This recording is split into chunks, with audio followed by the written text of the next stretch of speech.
Queen. Dawn came at last, and the rim of a lemon-colored sun rose up behind the rooftops, somewhere behind Victoria Station. A while later, Sophie felt a little of its warmth on her back and was grateful.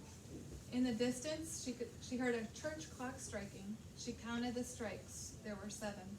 She found it almost impossible to believe that she, Sophie, a little orphan of no real importance in the world, was at this moment actually sitting high above the ground on the windowsill of the Queen of England's bedroom, with the Queen herself asleep there behind the curtain, not more than 5 yards away. The very idea of it was absurd. No one had ever done such a thing before. It was a terrifying thing to be doing. What would happen if the dream didn't work? No one, least of all the Queen, would believe a word of her story.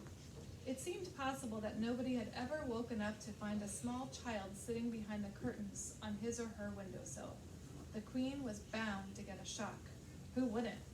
With all the patience of a small girl who has something important to wait for, Sophie sat motionless on the windowsill.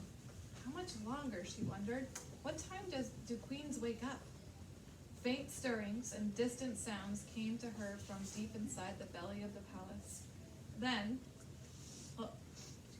all at once, beyond the curtains, she heard the voice of the sleeper in the bedroom. It was a slightly blurred sleep talker's voice. "Oh no," it cried out. "No, don't! Someone stop them! Don't let them do it! I can't bear it! Oh, please stop them! It's horrible! Oh, it's ghastly! No, no, no!" She's having the dream, Sophie told herself. It must be really horrid. I feel so sorry for her, but it has to be done. After that, there were a few moans. Then there was a long silence. Sophie waited. She looked over her shoulder. She was terrified that she would see the man with the dog down in the garden staring up at her. But the garden was deserted. A pale summer mist hung over it like smoke. It was an enormous garden, very beautiful, with a large, funny-shaped lake at the far end. There was an island in the lake, and there were ducks swimming on the water. Inside the room, beyond the curtains, Sophie suddenly heard what was obviously a knock on the door.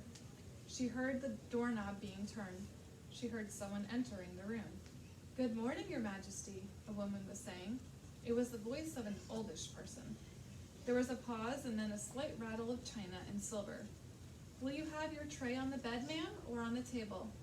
"Oh, Mary, something awful has just happened."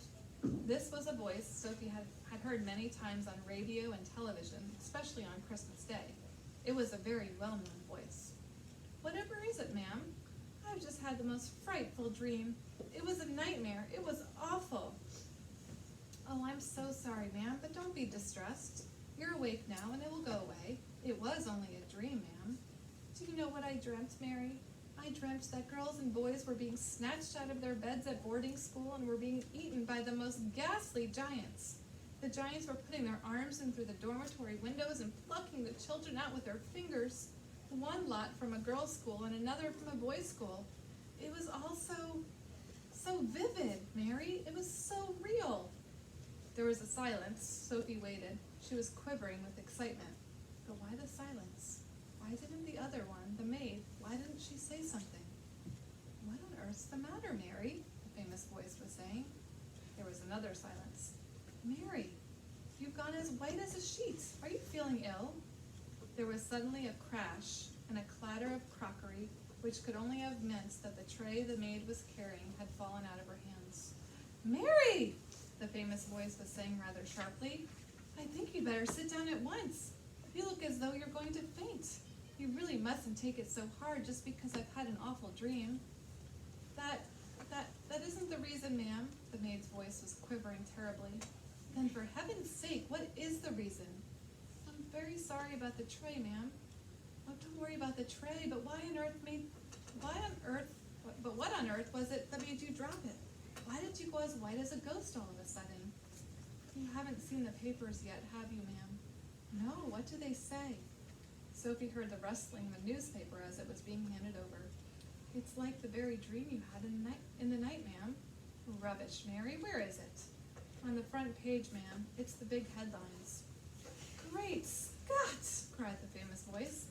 18 girls vanished mysteriously from their beds at Roden School. 14 boys disappear from Eton. Bones are found underneath the dormitory windows? Then there was a pause, punctuated by gasps from the famous voice, as the newspaper article was clearly being read and digested. "Oh, how ghastly," the famous voice cried out. "It's absolutely frightful. Bones under the windows? What can have happened? Oh, those poor children." "But, ma'am, don't you see, ma'am?" "See what, Mary?" "Those children were taken away almost exactly as you dreamt it, ma'am." "Not by giants, Mary." "No, ma'am, but the bit about the girls and boys disappearing from their dormitories, you dreamt it so clearly, and then it actually happened. That's why I came over all queer, ma'am. I'm coming over a bit queer myself, Mary. It gives me the shakes, ma'am, when something like that happens. It really does." "I don't blame you, Mary. I shall get you some more breakfast, ma'am, and have this mess cleared up." "No, don't go, Mary. Stay here a moment." Sophie wished she could see into the room, but she didn't dare touch the curtains. The famous voice began speaking again.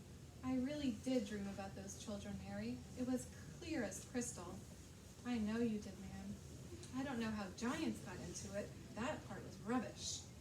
So, shall I draw the curtains, ma'am? Then we shall all feel better. It is a lovely day." "Please do." With a swish, the great curtains were pulled aside. The maid screamed. Sophie froze to the window ledge. The queen, sitting up in her bed with the Times on her lap, glanced up sharply. Now it was her turn to freeze. She didn't scream as the maid had done. Queens are too self-controlled for that. She simply sat there staring wide-eyed and white-faced at the small girl who was perched on her windowsill in a nightie.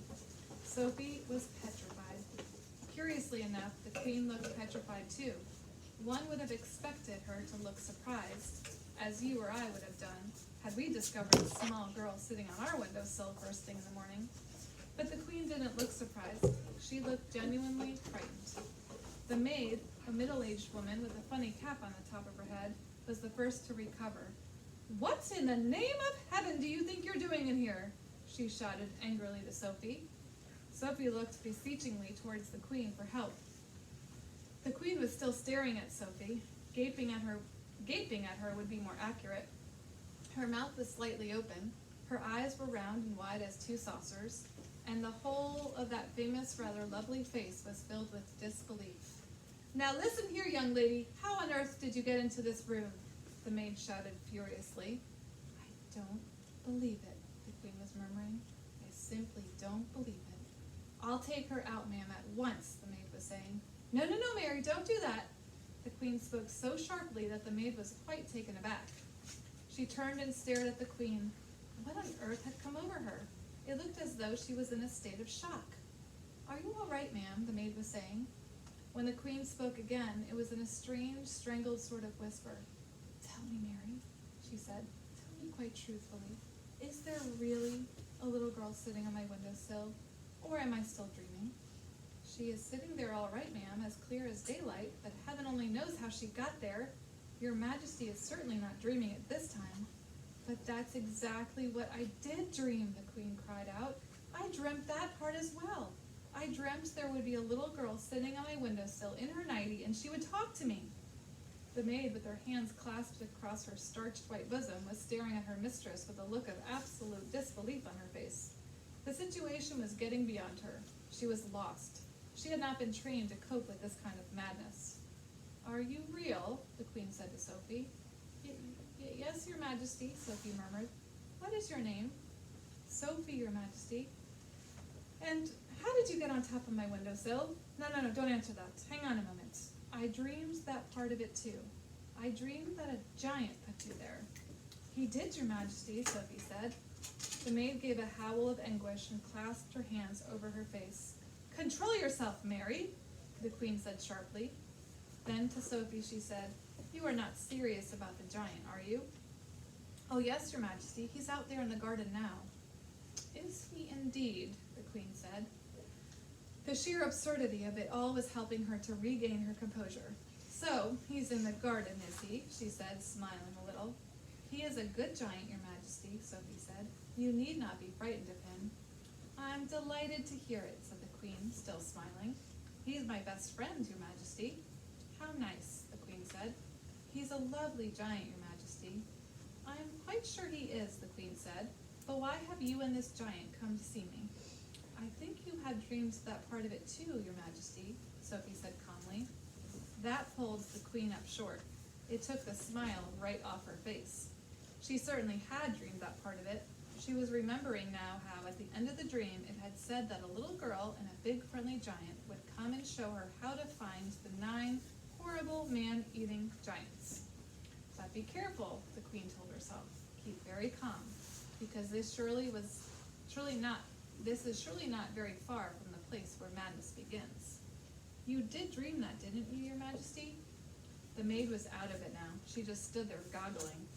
Yes, the queen murmured. Yes, now you come to mention it, I did. But how do you know what I dreamed? Oh, that's a long story, your majesty, Sophie said. Would you like me to call the big friendly giant? The queen looked at the child.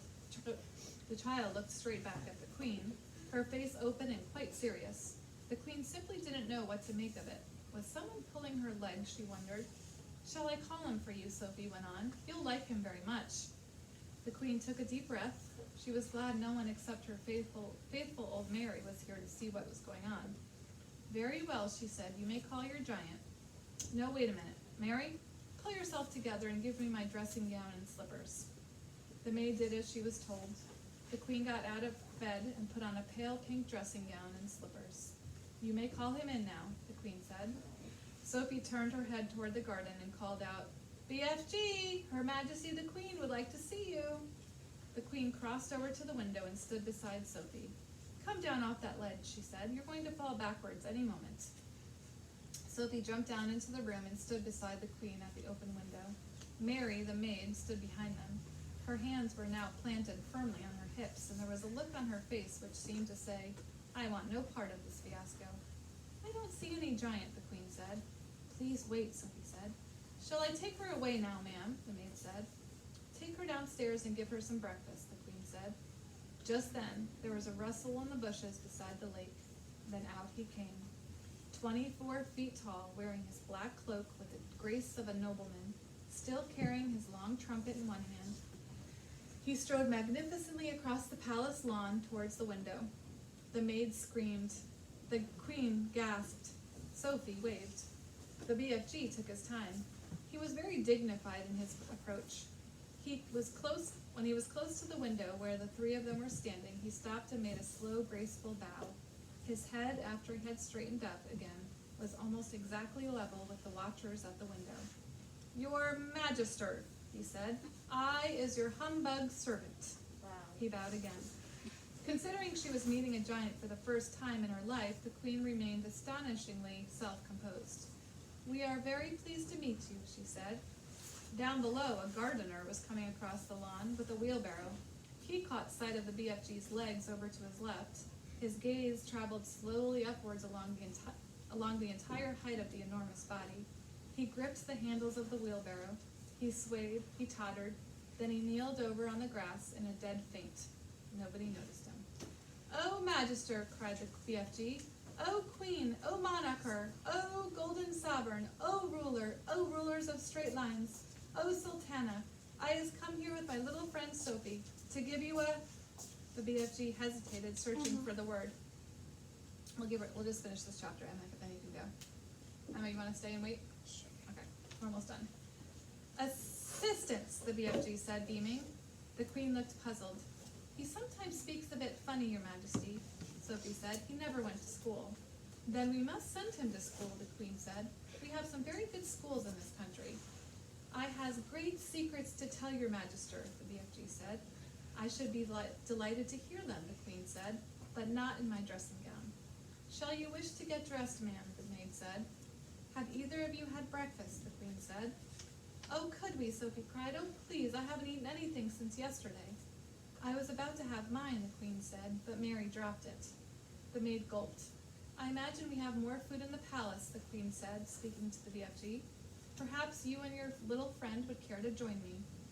Will it be repulsant snozcumbers, Magister? The BFG asked. Will it be what? The queen said.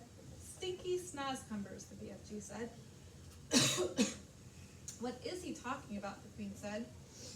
It sounds like a rude word to me. Okay. She turned to the maid and said, Mary, ask them to serve breakfast for 3 in the... I think it had better be in the ballroom. That has to have the highest ceiling. To the BFG, she said, I'm afraid you will have to go through the door on your hands and knees. I shall send someone to show you the way. The BFG reached up and lifted Sophie out of the window. You and I is leaving Her Majesty alone to get dressed, he said. No, leave the little girl here with me, the Queen said. We'll have to find something for her to put on. She can't have breakfast in her nightie. The BFG returned Sophie to the bedroom. Can we have sausages, Your Majesty? Can we have sausages, Your Majesty? Sophie said. And bacon? And fried eggs? I have a tickle in my throat. I think that might be managed, the Queen answered. Just you wait till you taste it, Sophie said to the BFG. No more snazcumbers from now on.